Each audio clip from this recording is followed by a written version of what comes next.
Grabe. Eto na yata yung... Eto, wait lang ha.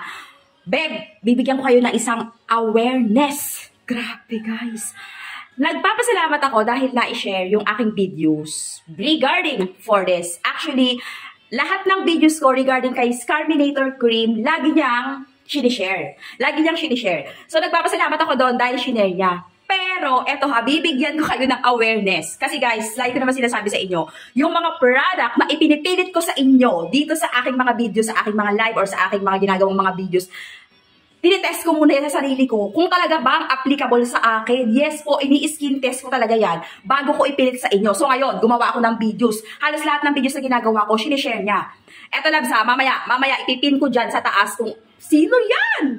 Beb, tapos ang masaklap doon, naglagay siya ng link niya with the Yellow Basket Scarminator Cream as well. Blue app, meron siya.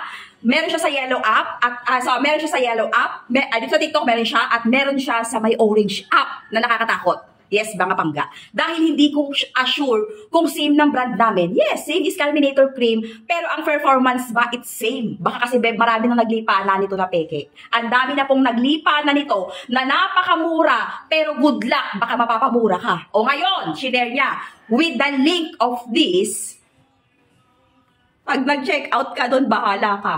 Huwag mo kong sisisihin ha, pero videos ko yun, video ko yun. Pag mumukha ko yung nandun sa video, mga beb ko, nakakatakot kasi video ko yun. Nako. Tapos pag mumukha ko yung nandun sa video, tapos ibang link ang nilagay, tapos nag-check out ka, good luck talaga, good luck, bahala ka.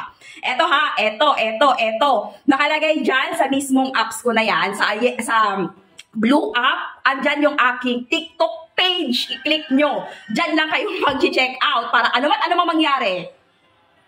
Siyempre, dapat legit yung mag-check out nyo. Oh.